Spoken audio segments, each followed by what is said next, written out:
ya,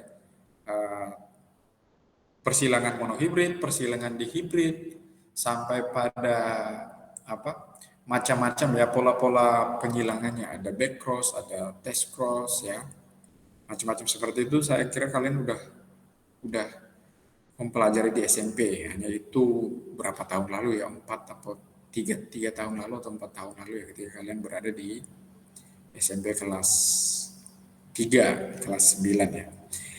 Ini teman-teman, hukum pewarisan sifat ini dicetuskan oleh Mendel ya, oleh George Mendel. Ini dia seorang rohaniwan suka pertanian, lalu dia melakukan persilangan, mengamati penyilangan melalui kacang kapri atau kacang ercis, nama ilmiahnya Pisum sativum. Kenapa kacang ercis ini yang digunakan sebagai untuk mengamati proses penyilangan itu seperti apa sih, pewarisan sifat itu seperti apa? Karena ini, dalam satu varietas kacang ercis ini variasi sifatnya sangat banyak. Misalnya dari warna bunga. Warna bunga itu ada yang warnanya ungu, ada yang warnanya putih. Spesiesnya sama. Jadi kalau satu spesies ada variasi kan berarti variasi genetiknya itu banyak ya. Variasi genetiknya itu banyak. Pak Jimmy, Iya. permisi Pak. Pak, sepertinya PPT-nya belum ke share deh Pak. Oh, sorry. Oh iya. Nah, terima kasih Noel ya. Kayaknya Noel tadi ya.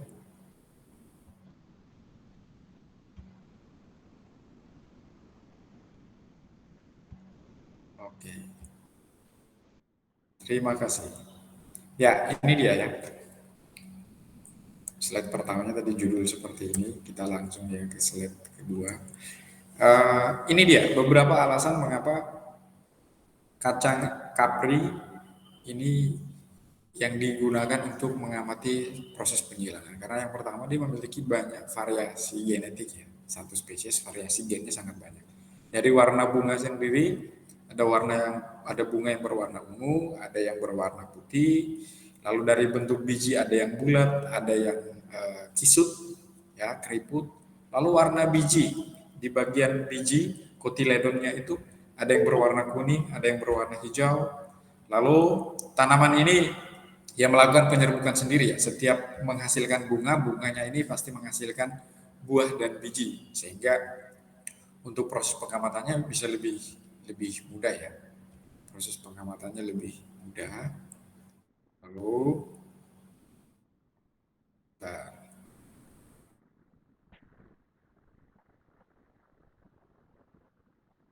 proses pengamatannya bisa lebih mudah. Lalu ketika mau melakukan penyerbukan pun lebih mudah. Karena apa?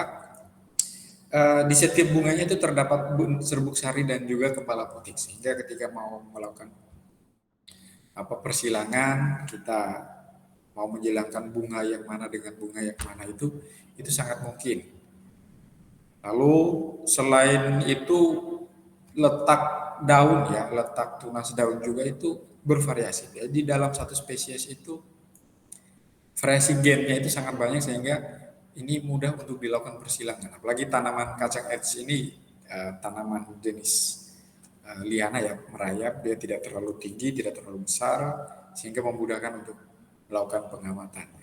Lalu Mendel ini yang lalu mencetuskan teori pewarisan sifat, dan ini menjadi dasar yang sangat penting untuk memahami tentang genetika. Pencetusnya adalah Mendel ya. Ini kacang ercis, kamu pasti udah pernah makan juga kan? Pernah lihat tanaman kacang seperti ini? Ini bukan tanaman yang terlalu tinggi, dia merayap. Lalu seperti ini ya, bentuk bunganya ada yang berwarna ungu, ada yang berwarna putih. Lalu bentuk bijinya ada yang bulat, ada yang kisut seperti ini. Ini kalau dipecah bijinya, di bagian dalamnya ada yang berwarna kuning, ada yang berwarna hijau ya. Sehingga ketika disilangkan, kalau ini kuning disilangkan dengan biji yang kuning disilangkan dengan biji yang hijau, kira-kira keturunannya seperti apa. Begitupun ketika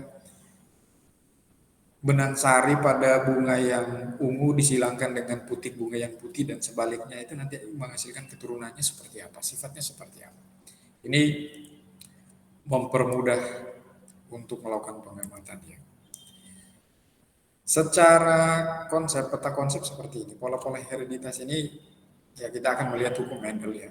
Pengamatan Mendel tadi lalu melahirkan ada hukum Mendel pertama yang dibuktikan dengan persilangan monohibrid, lalu ada hukum Mendel yang kedua yang dibuktikan dengan persilangan dihibrid. Lalu ini ada macam-macam ya, di monohibrid itu ada test cross, ada back cross, ada reciproc dan sebagainya. Lalu selain hukum Mendel sudah memiliki rasionya, rasio fenotip dan genotipnya yang ditentukan, ternyata ada penyimpangan semua hukum Mendel. Ada beberapa peristiwa itu yang ketika dilakukan pengamatan, penyilangan, ternyata rasionya itu berbeda dengan rasio genotip fenotip yang disampaikan oleh Mendel. Nanti akan kita lihat. Mari kita langsung membahas ke hukum pewarisan sifat, hukum Mendel yang pertama. Hukum Mendel yang pertama ini disebut juga hukum segregasi. Segregasi itu pemisahan. Jadi pada waktu setelah Mendel melakukan persilangan, lalu menghasilkan keturunan, melakukan pengamatan, lalu dia menyatakan seperti ini, hukum Mendel yang pertama. Pada waktu pembentukan gamet ya, pada saat gametogenesis ya, itu terjadi pemisahan gen atau alel itu secara bebas dari diploid menjadi haploid. Nah, maka ini dijelaskan pada pembelahan sel yang meiosis ya. Jadi pembelahan sel yang meiosis itu ketika terjadi pembelahan meiosis itu kan mengurangi sifat kromosom ya, dari diploid menjadi haploid.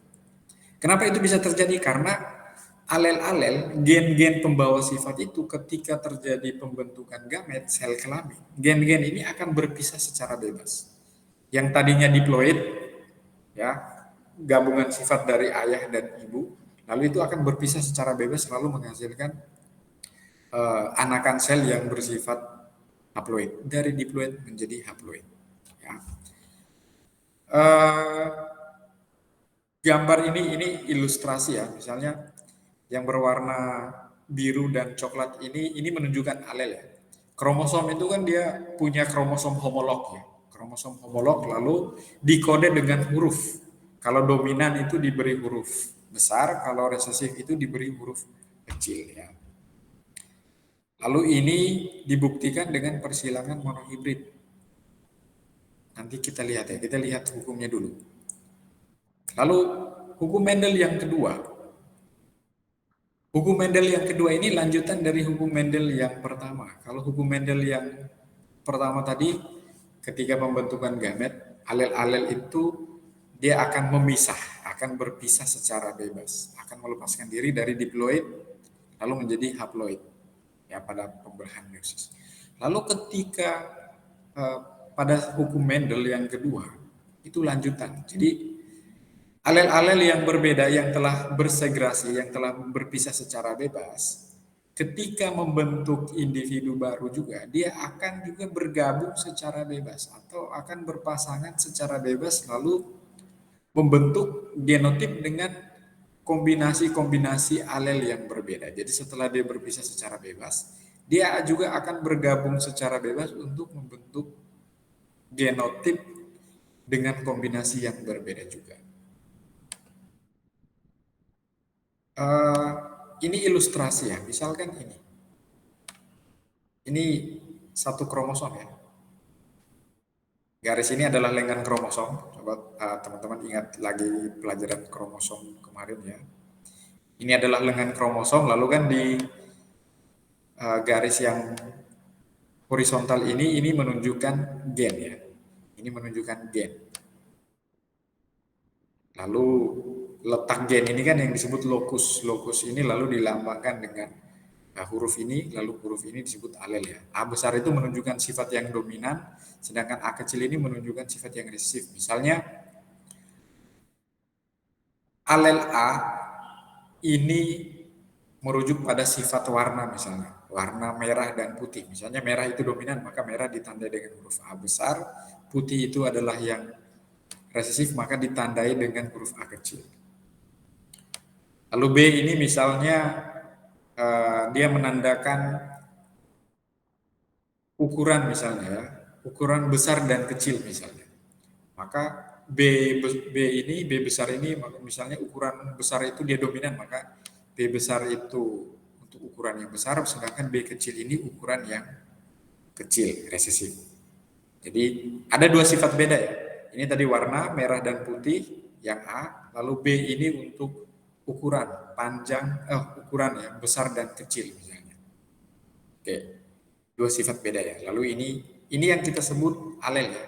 Ini yang kita sebut alel. Pasangan-pasangan ini yang disebut pasangan alelnya. Kalau hukum Mendel yang pertama tadi, ketika pembentukan gamet, alel-alel ini kan akan bersegrasi, mereka akan memisah. Jadi kromosom itu ini tadi 2N ya. Ini 2N. Lalu dia akan memisah lalu membentuk sel-sel yang bersifat haploid. Jadi dari 2N menjadi N. Kalau mau lihat ini mungkin ini lebih menunjukkan ya. Ini N, ini N. Maka ini yang menunjukkan hukum Mendel yang pertama. Ketika pembentukan gamet, ini ya, akan terjadi pemisahan alel secara bebas. Tadi mereka berpasangan, terus setelah ketika terjadi pembelahan meiosis, ini mereka kan memisah secara bebas, lalu terjadi pengurangan jumlah kromosom dari diploid menjadi haploid. Dan ciri khasnya kalau pembelahan meiosis, satu sel yang diploid akan menghasilkan 4 anakan sel yang haploid seperti ini. Ini hukum Mendel yang pertama. Lalu lanjutan dari hukum Mendel yang pertama adalah hukum Mendel yang kedua. Alel-alel yang sudah bersegrasi memisah secara bebas ini juga akan bergabung secara bebas lalu membentuk genotip. Genotip ini ya agen pembawa sifat ya. Genotip dengan kombinasi alel yang berbeda. Dengan kombinasi alel yang berbeda. Maka ketika ini sudah memisah, maka mereka akan berkombinasi lalu membentuk genotip dengan pasangan alel yang berbeda. Ini ada A besar, A kecil, ada B besar, B kecil, B kecil. Maka kemungkinan dia yang terbentuk, genotip yang terbentuk adalah ini.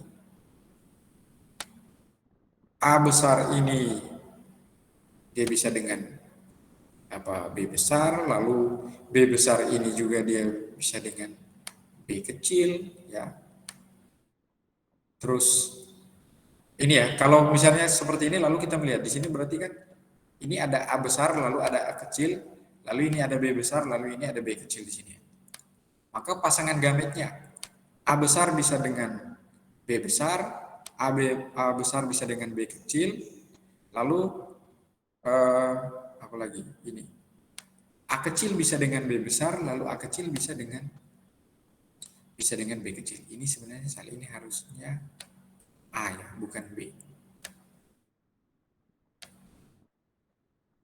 Jadi ketika sudah terpisah secara bebas, mereka juga akan membentuk genotip dengan kombinasi alel yang berbeda sehingga membentuk pasangan gamet seperti ini.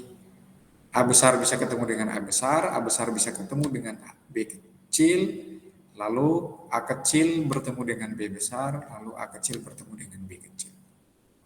Dan ini yang akan dibuktikan pada persilangan dihibrid. Kalau tadi hukum Mendel yang pertama itu persilangan monohibrid.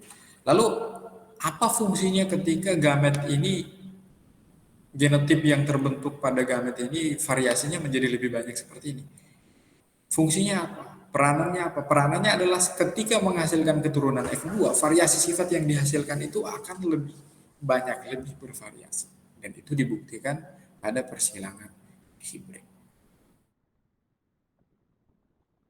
Berikutnya, coba teman-teman perhatikan. Persilangan monohibrid untuk membuktikan hukum Mendel yang pertama ya. Misalnya ini, kita mau menghilangkan tanaman dengan satu sifat beda ya. Misalnya ada tanaman misalnya kacang kaca ya, tanaman mawar yang berbatang tinggi dengan tanaman mawar yang berbatang pendek. Ingat, kenapa ini disebut monohibrid? Karena hanya dilihat dari satu sifat ya, satu sifat yang berbeda. Ukuran batang, tinggi dan pendek. Lalu tinggi ini dominan, lalu yang pendek itu dia resesif. Lalu penentuan genotipnya seperti apa ya? Tinggi ini dominan berarti kalau ini galur murni berarti dominan murni homozigot ya. D besar, D kecil, D kecil. Di mana tinggi sifat tinggi ini dominan terhadap sifat pendek. Maka gametnya di sini di mana? Di sini kalau D besar berarti di sini kan variasi gametnya hanya satu, D besar ya. Lalu di sini D kecil, variasi gametnya juga hanya satu, D kecil ya. Berbeda kalau di sini di P1-nya, P1 ini P itu dari kata parental, artinya indukan ya, indukan yang pertama. Misalnya kalau di sini yang tinggi itu dia memiliki genotipnya seperti ini, D besar D kecil, lalu disilangkan dengan D kecil, maka gametnya pasti juga akan berbeda. Maka di sini kalau lihat urutan ini, misalnya ini juga tetap tinggi ya. Ini fenotipnya itu berbatang tinggi. Kenapa dia tetap tinggi walaupun genotipnya D besar D kecil? Karena D besar itu kan dominan. Jadi kalau dia dominan ada sifat yang dominan di situ dan walaupun dia heterozigot, sifat dia dominan yang akan muncul. Di sini pendek misalnya. Lalu kalau begini, kalau seperti ini, gametnya seperti apa? Berarti di sini kan variasi gametnya kan ada dua. Berarti ada D besar, lalu ada D kecil di sini. Lalu di pasangannya ini tetap D kecil. Jadi tetap kamu lihat ya untuk menentukan gametnya, apakah dia hanya satu jenis atau dua jenis, kamu lihat indukannya. Kalau indukannya di sini, oh D besar berarti hanya variasinya hanya satu. D kecil variasinya hanya satu. Kecuali di sini ada D besar D kecil, berarti di bagian gametnya ada D besar dan ada D kecil ya. Lalu nanti itu berpengaruh pada keturunan selanjutnya. Ya, ini diabaikan dulu ya. Ini diabaikan dulu yang saya katakan seperti ini diabaikan dulu. Sekarang kita balik ke persilangan di hibrid ya, monohibrid yang ini.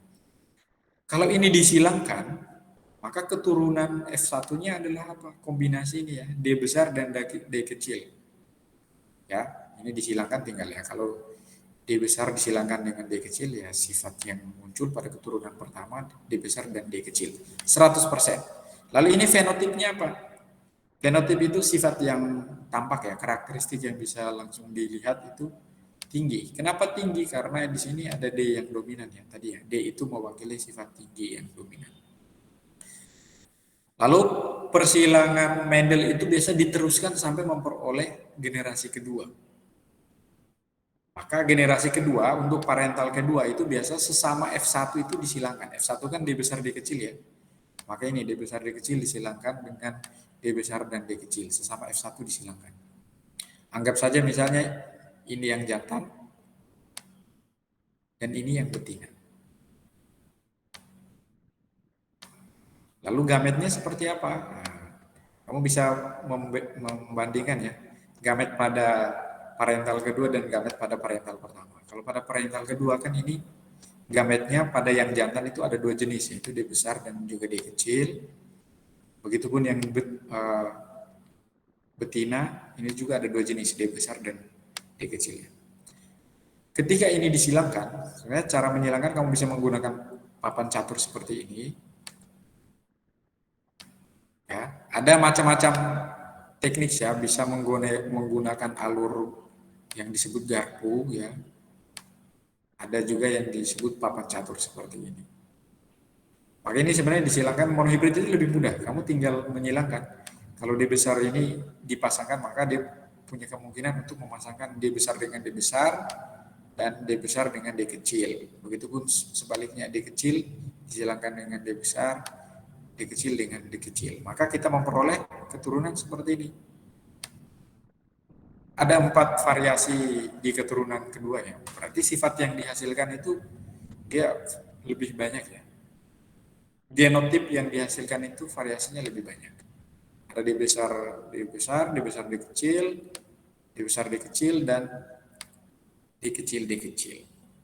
Setelah kamu memperoleh genotipnya seperti ini, yang dilambangkan dengan huruf ini itu disebut genotip di pasangan alelnya ya. Lalu diterjemahkan fenotipnya apa? Di besar ini ternyata dia untuk sifat tinggi, fenotipnya tinggi. Sedangkan di besar di kecil ini juga tetap sama, tetap tinggi karena di sini ada huruf D yang dominan ya. Gen D itu dia dominan terhadap sifat tinggi. Maka ini tinggi, ini tinggi. Oh, rupanya pada keturunan kedua, yang tadi pada keturunan pertama sifat pendek itu tidak muncul, ternyata pada keturunan kedua itu sifat pendek muncul lagi. Ya, ini mau menunjukkan bahwa ketika pada apa ya, gen-gen itu berpisah secara bebas dan bergabung secara bebas, keturunan keduanya akan menghasilkan variasi sifat yang lebih banyak juga. Maka mari kita lihat rasio genotipnya seperti apa. Genotip ini agen yang mewarisi sifat ya. Ada D besar, D besar, D besar. Ini kita biar mudah itu saya kalau yang huruf besar itu diakhiri dengan huruf vokal A, lalu yang huruf kecil itu diakhiri dengan huruf vokal I. Misalnya ini dada, ini dadi, ini didi ya. Biar mudah daripada kamu D besar, D besar, D besar, D kecil ya. Ini dada, ini dadi, ini didi. Maka kita lihat perbandingannya seperti apa, rasio perbandingan genotipnya. D besar ini hanya ada 1. Sedangkan D besar, D kecil, dadi ini ada 2. Sifatnya tetap tinggi. Sedangkan yang didi itu rasionya hanya 1. Maka keturunan kedua, F2 pada persilangan monhibrid, rasio genotipnya itu adalah 1:2:1. Sedangkan rasio fenotipnya dari sifat yang tampak itu tetap ada. Sifat induknya tadi muncul lagi, tinggi dan pendek, tapi dengan perbandingan rasio, tinggi itu dia lebih banyak dan pendek itu lebih sedikit. Maka dari sini biasa lalu kita membuat kesimpulan bahwa sifat yang dominan itu akan lebih sering muncul pada keturunan berikutnya dibandingkan dengan sifat yang resesif. Oke ya. Oke. Sampai sini mudah-mudahan teman-teman bisa paham. Kita lewati karena ini nanti tidak masuk di ujian praktikum. Berikut kita lihat persilangan yang dihibrid. Persilangan dihibrid ini persilangan yang melibatkan indukan dengan 2 macam sifat yang berbeda. Misalkan di sini kita akan menyilangkan tanaman kedelai yang berbiji kuning dan teksturnya halus. Kuning halus ya, kuning itu sifat warna, halus itu kan dari tekstur bijinya ya. Kuning halus dengan galur murni kacang kedelai yang warna bijinya hijau, teksturnya itu keriput. Di mana yang berbiji kuning halus itu dominan, sedangkan yang hijau keriput itu dia resesif. Maka coba teman-teman perhatikan, genotipnya di sini sudah ada 2 huruf ya, diwakili dengan dua macam huruf, yaitu huruf G dan huruf W. Ya, huruf G dan huruf W. Huruf G untuk sifat Untuk sifat warna, sedangkan huruf W itu untuk tekstur. Warna yang kuning itu untuk yang dominan, maka dilambangkan dengan huruf G besar. Lalu untuk tekstur biji yang halus itu dominan, dilambangkan dengan huruf W besar. Lalu untuk yang resesif dia dilambangkan dengan huruf kecil. Misalnya warna kuning dan hijau menggunakan huruf G. Sebenarnya penyimpulan menggunakan huruf kamu sebenarnya bebas untuk menentukan ya.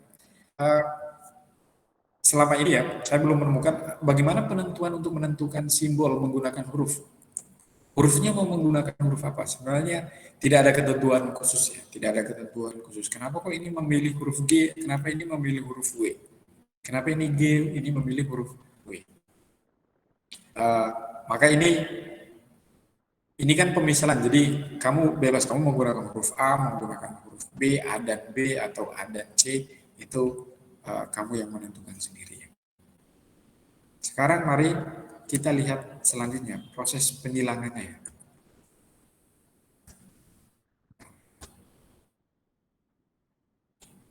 Nah, oke. P1 tadi ya, teman-teman ya. P1 itu ada kacang kedelai yang berwarna kuning halus dengan hijau keriput ya. Benar ya, kuning halus dan hijau keriput. Ya, kuning halus hijau keriput. Seperti ini. Kuning halus hijau keriput. Lalu gametnya di sini seperti apa? Ini ya. Ini kan ada dua sifat beda, berarti ada dua variasi gamet ya. G besar, W besar, Ga, Wa, lalu ini Giwi. Yang kecil kita kasih huruf vokalnya I, yang besar huruf vokal belakangnya. Lalu keturunan pertamanya ini Gagi, Wawi. Ya. Genotipnya sudah berbeda, tidak seperti indungannya entah dia yang dominan atau yang resesif. Genotipnya berbeda, tapi ketika diterjemahkan fenotipnya adalah kuning halus. Berarti keturunan pertamanya itu fenotip yang muncul itu adalah kuning halus yang dominan, walaupun genotipnya sudah berbeda, Gagi, Wawi. Lalu selanjutnya untuk mencari keturunan keduanya, sesama F1 ini disilangkan ya. Ini sesama F1 disilangkan. Hukum Mendel tadi, ketika ini berpisah secara bebas ketika pembentukan gamet, hukum Mendel yang kedua, maka alel-alel yang sudah berpisah secara bebas itu akan membentuk genotip dengan alel-alel yang berbeda. Kalau alelnya sama kan berarti kan G dengan G harusnya. Tapi pada hukum Mendel yang kedua, dia akan membentuk genotip dengan alel yang berbeda. Maka kalau seperti ini, dua sifat berbeda seperti ini, dia akan menghasilkan jantan akan menghasilkan 4 pasangan gamet yang berbeda. Betina juga seperti itu, akan menghasilkan 4 pasangan gamet. Cara menentukan pasangan gametnya seperti apa? Ini tinggal kamu, misalnya G besar dengan Ga dengan Wa, ini. Lalu Ga dengan Wi, Gawi. Lalu Gi dengan Wa, yang kecil dengan yang besar. Giwa, lalu G ini dengan W kecil, Giwi. Kalau di sebelah kirinya jantannya pasangan gametnya seperti ini, betina juga kan pasangan gametnya sama ya. Pasangan gametnya sama. Karena apa kan? Sesama F1 yang disilangkan. Lalu bagaimana untuk kita bisa sampai menemukan rasio genotip dan rasio fenotip? Sekali lagi ya, yang mungkin cara yang paling praktis dan paling mudah, walaupun ini agak lama cara mengerjakannya, itu menggunakan papan catur. Kamu pindahkan gamet-gamet ini ke papan catur. Kalau tadi monohibrid kan dia papan caturnya lebih kotak-kotakannya lebih sedikit. Ini di hibrid kotak-kotakannya lebih banyak, ada 16 kotak. Kalau trihibrid kotakannya bertambah lebih banyak lagi, ada 27 kotak di sana ya. Tergantung dia berapa sifat beda yang disilangkan. Misalnya ini ya. Lalu kita pindahkan di sini. Ini untuk yang vertikal ini untuk yang jantan, yang betina, terus yang horizontal ini untuk yang betina. Lalu tinggal kamu silangkan. Ketika ini disilangkan dengan ini, hasilnya adalah ini. Begitu seterusnya. Disilangkan dengan ini, hasilnya ini. Gawa, mari kita silangkan gawa ya. Gawa yang di betina disilangkan dengan semua yang ada di jantan yang di atas. Nah, saya pakai laser aja. Nah, ini ya. Gawa disilangkan dengan gawa, menghasilkan gagawawa. Genotipnya gagawawa, fenotipnya kuning halus. Terus gagawawa disilangkan dengan gawi, gawa disilangkan dengan gawi, hasilnya gagawawi. Ini juga masih kuning halus, fenotipnya kuning halus. Lalu berikutnya masih gawa disilangkan dengan giwa, maka hasilnya adalah gagi wawa. Ini masih kuning halus juga. Lalu seterusnya di bagian terakhir, gawa disilangkan dengan giwi. Hasilnya adalah gagi wawi. Fenotipnya masih kuning halus. Begitu seterusnya, kamu berpindah ke bagian yang kedua, gawi disilangkan dengan gawa, gawi disilangkan dengan gawi, gawi disilangkan dengan giwa, gawi disilangkan dengan giwi, dan seterusnya. Maka hasil akhirnya kamu akan, setelah semuanya disilangkan, kamu akan memperoleh ada 16 variasi genotip ya. Ada 16 genotip, ada 16 genotip. Ketika 16 genotip ini kita lihat lebih lanjut, ternyata dari 16 keturunan ini pada F2 ini ternyata hanya ada 9 genotip, hanya ada 9 variasi genotip. 9 variasi genotipnya itu yang mana? Coba teman-teman perhatikan. Ini. Gagawawa ini hanya ada satu ya. Kita lihat ya. Oh, Gagawawa ini di sini hanya ada satu. Ada satu. Sedangkan Gagawawi, lihat yang ini ya, Gagawawi. Gagawawi itu ada di sini, kolom kedua di baris pertama, dan juga ada di baris kedua di kolom pertama, Gagawawi. Gagawawi itu muncul 2 kali. Maka di sini ditulis, oh Gagawawi itu 2 kali muncul ya. Terus berikutnya, Gagiwawa. Gagiwawa ini muncul 2 kali juga ya. Ini ya. Gagiwawa ini muncul 2 kali. Di sini dan di sini ya. Kolom ketiga baris pertama dan baris ketiga kolom pertama. 2 kali. Lalu Gagiwawi. Gagiwawi ini berarti dia kombinasi antara 4 ini ya. 4 gamet tadi ya, Gagiwawi. Gagiwawi itu ternyata dia muncul lebih banyak, 4 kali ya. Ini ya. Gagiwawi di sini 1, di sini 2, di sini 3, lalu di sini 4. Gagiwawi ya. Kalau ditarik ini dia seperti ini ya, horizontal. Ya kok horizontal, diagonal ya. Ini Gagiwawi. Muncul 4 kali. Begitu seterusnya. Oh, Gagawiwi hanya muncul sekali, Gagiwiwi muncul 2 kali, Gigiwawa muncul 1 kali, Gigiwawi muncul 2 kali, Gigiwiwi muncul 1 kali. Maka pada keturunan F2 persilangan hibrid, rasio genotipnya ini adalah ini. Ini rasio yang selalu tetap dan selalu pasti. Ketika kamu mau menghilangkan apa saja dengan 2 sifat yang berbeda, kamu akan menghasilkan rasio fenotip dengan perbandingan genotipnya 1 banding 2 banding 2 banding 4, 1, 2, 1, 2, 1. Itu selalu tetap. Itu genotipnya ya. Genotip itu dilambangkan dengan huruf seperti ini. Lalu bagaimana dengan rasio fenotipnya? Pada keturunan kedua, rasio fenotipnya ketika genotipnya ini diterjemahkan, ternyata fenotip atau sifat yang karakter yang dimunculkan itu hanya ada 4 karakter, yaitu kuning halus, kuning keriput, hijau halus, dan hijau keriput. Dengan perbandingan genotip, kuning halus itu lebih banyak muncul, 9. Lalu kuning keriput itu 3 kali muncul, hijau halus itu 3 kali muncul, dan hijau keriput itu 3 kali muncul. Sehingga rasio fenotip pada persilangan di hibrid pada keturunan keduanya akan memperoleh rasio 9331. Ini kalau dijumlahkan semua rasionya kan totalnya adalah 16 ya. Totalnya adalah 16, dan ini yang nanti akan menjadi dasar ketika kamu mau menghilangkan, tidak hanya untuk misalnya kamu mau menghasilkan keturunan yang jumlahnya lebih banyak, ratusan keturunan. Angka rasio ini akan tetap sama. Angka rasio ini tetap sama. Ini kalau rasionya dijumlahkan yang totalnya 16. Totalnya 16. Ya. Oke. Teman-teman, sampai di sini apakah ada pertanyaan?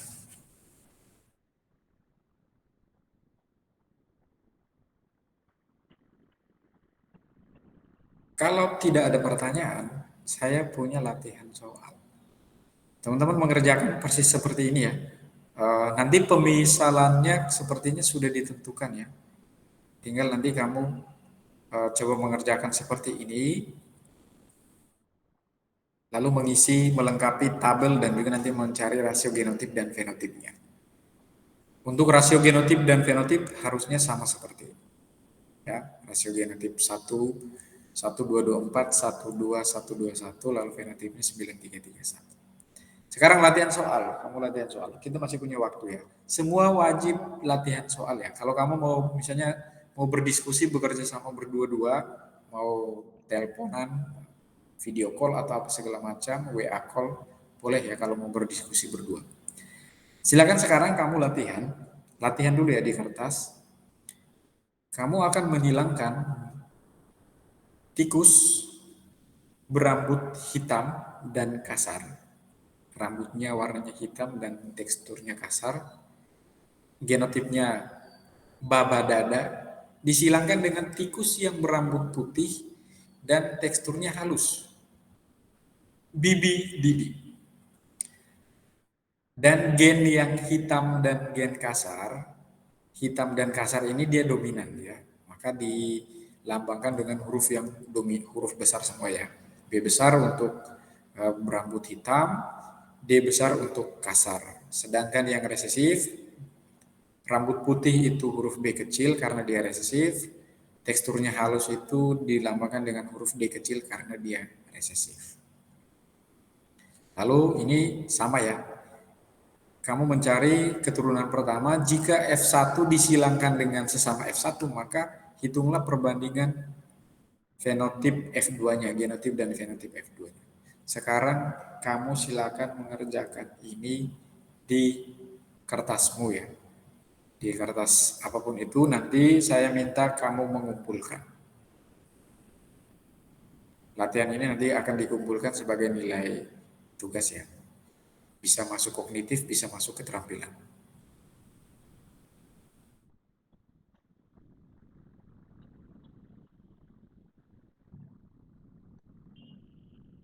Silakan. Kamu saya kasih waktu sampai jam 10.40 ya. 10.40 untuk mengerjakan ini. Nanti saya akan menunjuk secara acak untuk kamu menunjukkan hasil pekerjaan.